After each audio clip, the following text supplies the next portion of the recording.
I'm Rob Licuria, Senior Editor at Gold Derby, here with Nicolas Cage, who stars in Michael Sarnowski's feature directorial debut, the indie drama Pig.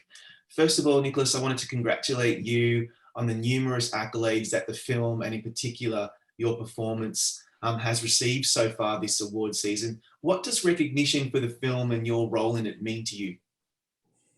Well, it's a wonderful feeling to have folks not only in the industry but also fellow actors and also the public and people at home streaming it or going to the cinema and responding to it is a wonderful feeling. It doesn't happen very often. It's not something to be taken lightly, and it's something I'm greatly appreciative of.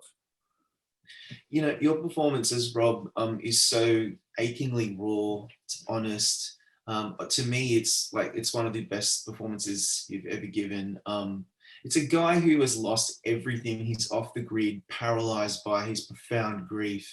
What's the key for you as the actor to understand this guy and get into his mindset to portray him authentically?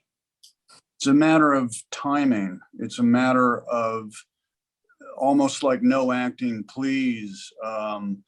Life experience, the memories, the dreams, the imagination, the observations of other folks that I've met or known in my life that I feel are like Rob, but also just it came at a time. It was the timing that it was a perfect marriage with Michael and Vanessa and Alex to sit down and just have it flow. It was very easy.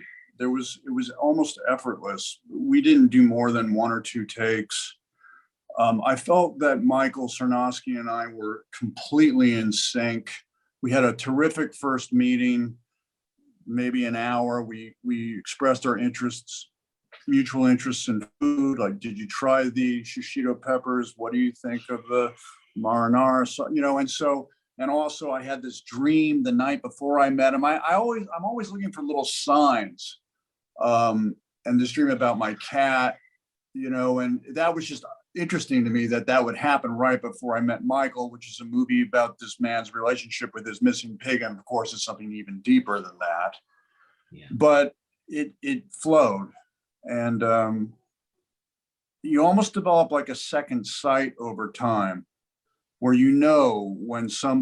where there won't be chaos or something unpredictable, but it will just flow. And that's what happened. I think the only direction Michael ever really gave me was slower, faster, or slower.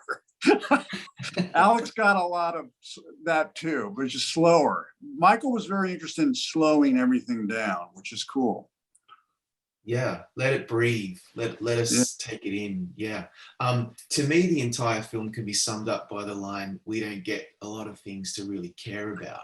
Man, that's my favorite line. That line is what really put the hook in me. And there was a moment there where they were talking about taking it out. I said, this is the whole reason why I wanted to make this movie, was this line. I feel like everything gets distilled down to that one line. And isn't that a beautiful, liberating way of looking at things? We don't get a lot of things to really care about. So why not just enjoy the things we really do care about and stop worrying about everything else? Yeah, right. And it's such a simple thing. It's almost a throwaway, but it's so important for the film to understand that rather than settle for expediency or utility, you should be striving or toiling for your innermost desires, and you should be enjoying every moment. Like, that's so universal. I took so much away from that. I also really appreciated, everyone wants to talk about that scene at the restaurant when you're with Chef Derek, played by David Nell, brilliantly played by David Nell. We focus on Derek's face, but it's your voice that we hear while you're saying, every day you'll wake up, there'll be less of you, you live your life for them, they don't even see you. Can you take us back to shooting that scene and what that scene you think means? Why do you think it means so much to us, the audience? because I think it speaks to what all of us are feeling in our own lives. It's a distillation in a few sentences and in a few exchanges and expressions between David and myself that I think is intrinsic and integral to all of our experiences in life. Well, in whatever occupation we may apply ourselves to, in whatever effort we make as a family man or a family woman, you know, it's about the honesty of that. What really matters is your integrity and your honesty, and there are ways that the world can make us pollute that and lose that and diminish that, and suddenly we start compromising, and suddenly you become, you know, David's character doing something that he's supposed to do, in quotes, because that's what's the soup du jour or what's in fashion, but wasn't the true heart, which was the pub.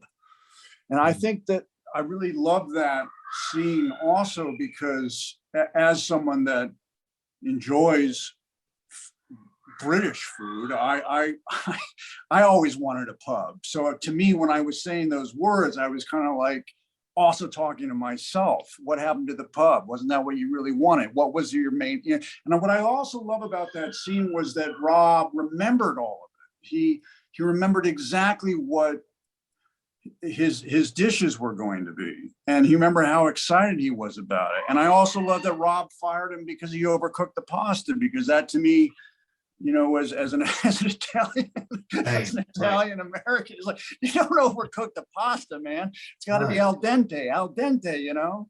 So, but anyway, I think, but all kidding aside, the seriousness is that it is something that we all relate to and we can all apply in our own lives. That mantra, if you will. Yeah. Don't you think it? I mean, I'm fascinated by the film as allegory because it also extends to other areas, and particularly art, creating it, consuming it, right? And the value of the authentic artist in our culture, in many instances, has been kind of relegated for commercial success or whatever sells. How do you feel about how this film actually has a lot of meaning behind it that extends beyond just the world of culinary and food? Well, I also think that it has meaning because it's about getting back to the integrity of the art and what art means to all of us. In that, for me, you know, great art is that which is neutral, which almost holds up a mirror and reflects society or what's relevant or happening now in society, and also reflects what's happening internally in the micro.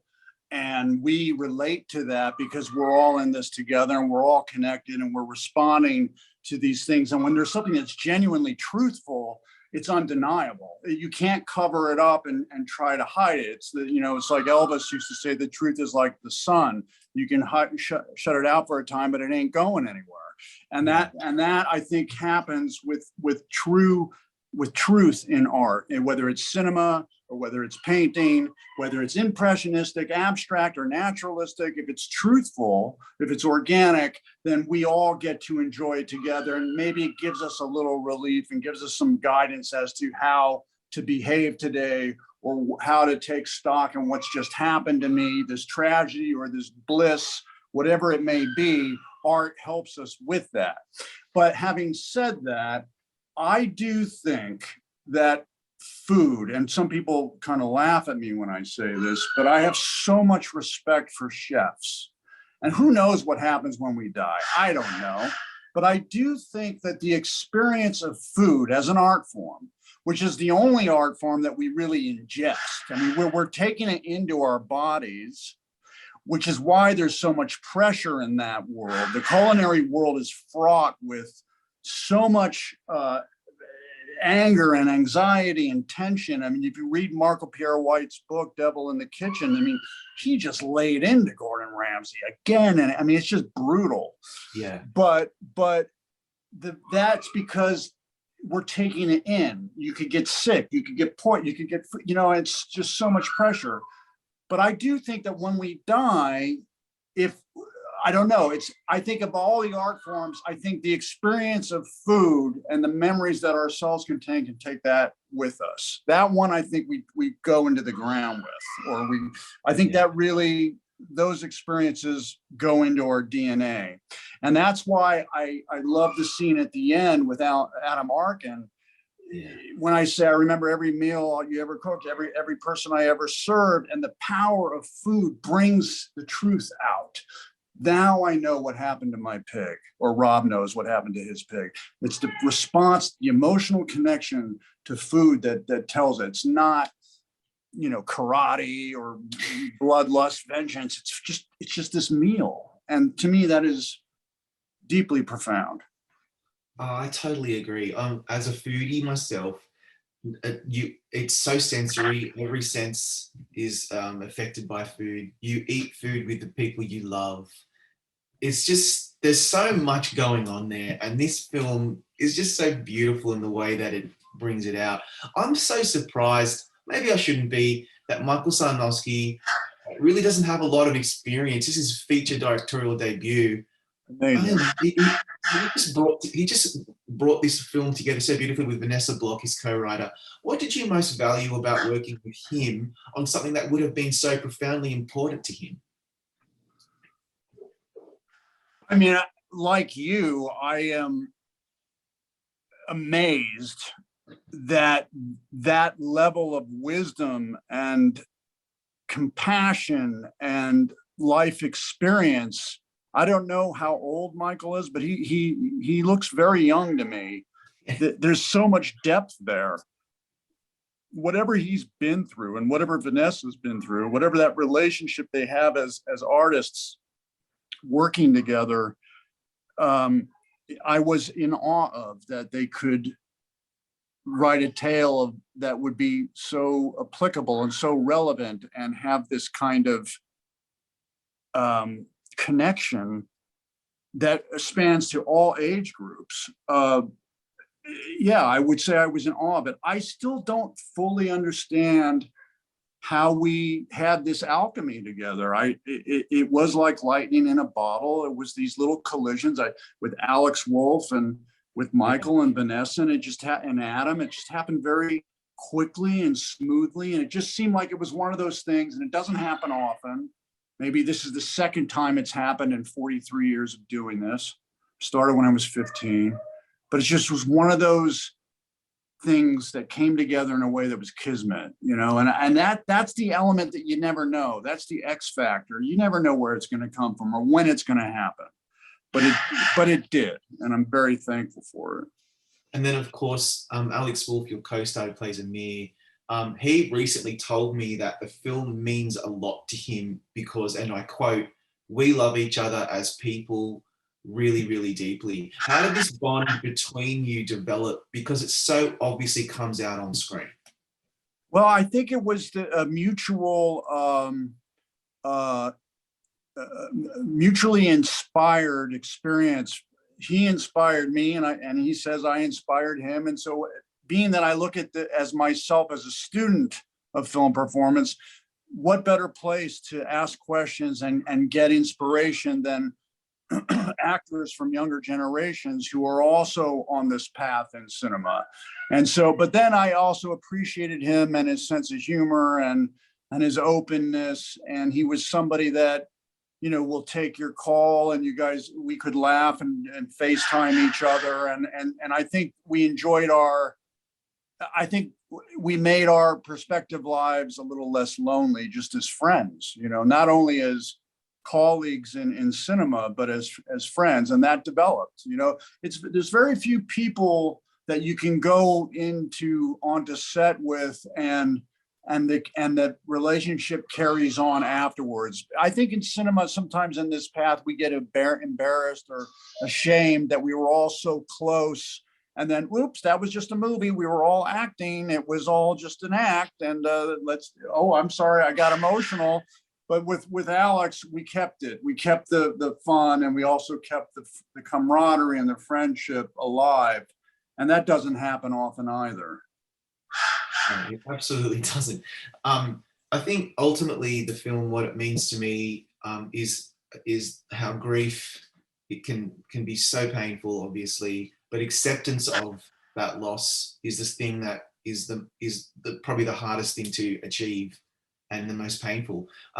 Rob is pensive and brooding. He doesn't go to Portland and start bashing people's heads in to try to find the pig. He's really there on a mission, but not only for the pig, but for himself. And so when you're playing someone who's dealing with that profound level of grief, do you have to tap into things that are personal, that, you know, from the recesses of your own mind to get to that truth? Yes, there's no question that everything that has happened to me in my life experience from the moment I was, one, went into the Rob performance. All my memories, my dreams, my mistakes, my losses, all of that was recruited and hopefully distilled to its essence and informed the libretto. I wanted to do as much as I could not to feel that I was acting. I wanted it to be as being as in that moment, so that the libretto, what they wrote, the dialogue would match up, would sync up to my actual feelings and my memories. And so, one of the things about having to work as much as I've had to work to pull myself out of whatever debt I was dealing with, it kept my skills, all that emotion at my fingertips. I kept practicing and practicing and practicing. And so therefore, I never really got off the set. It was always there. I was always checking in with it. I was always, even when I was doing like a Panos Cosmatos movie, Mandy, it's all like surfing emotions. It's like, is it there? Yeah. Okay, let it be. Don't leave it in the locker room. Just let it be and check in with it. And so I've been doing that a lot for the last 15 years, averaging like 3 or 4 movies a year. Some of the movies don't work, some of them do, but what really worked was practice. It just kept that emotional content right there, right here, So to be with Michael and Alex and Vanessa and Adam and that script, it was easy, man. It just flowed. It's amazing. Okay, this is my final question. I have to ask this because Gold Derby, we're obsessed with awards. So back in 1996, you won the Oscar for Leaving Las Vegas. I actually remember it like it was just the other day. Time flies, obviously. Richard Dreyfuss, Anthony Hopkins, Sean Penn, Marcino Troisi. I remember you winning that, proclaiming how much you loved acting. Like, it was almost like, I have to admit this, I love acting. What's your highlight memory from winning that award? Because you now will always be known as Academy Award winner Nicolas Cage. I was very happy that I had made I was newly married at the time to Patricia, and I had made a deal. We went to Harry Winston Diamonds because I wanted to like give her all the best jewelry, and so she could really sparkle. And I said to her, well, if I win, they're yours. And so I won. I was like, yep, Harry Winston, we're buying them. And so that was kind of awesome. But more importantly, it was the morning after, and I remember I was in my little Triumph Spitfire, which I had restored. It was my first car, and I kept it, and I restored it so it finally would go. And I had this tape deck. That was still a cassette tape, and the song was by the Beatles, Baby, You're a Rich Man. And I remember, he keeps all his money in a big brown bag inside the zoo. What a thing to do. And I remember saying to myself, I love that song so much, listening to it with my Uncle Francis as we were driving. earlier when I was living with him in Napa Valley. And I said, wow, he does deserve, baby, you're a rich man. How does it feel to be one of the beautiful people? And I was looking at him as he was driving. I go, wow, you really do deserve to listen to that song. You're one of the beautiful people. And I said, I'm never listening to that song again until I feel I've earned the right to listen to it. And the Oscar happened, and I woke up in the morning, and the first thing I did, and it was years, and I got in my little car and I drove to the beach and I put the cassette tape in and I listened to that song. And I went down to where PCH meets Sunset Boulevard, and I drove there and I parked the car by the beach, and the surfers were surfing and they recognized me and said, Nick, congratulations. It was amazing. Wow, that's a and while they great were on their memory. boards out in the ocean. Yes, what a wonderful memory. Nicholas, thank you so much for your time. Congrats on an amazing performance. And I just love this movie, and good luck this Thank award you. season. Thanks so much. Take care. Thanks for having me. Now I got to too. go try and feed my bird. He's very loud. Sorry. I wondered what was going on there. My crow, Hugin. Pardon me for my crow's voice. It's okay. He's It adds all right. character. It adds character. Right. Thanks, man. Bye.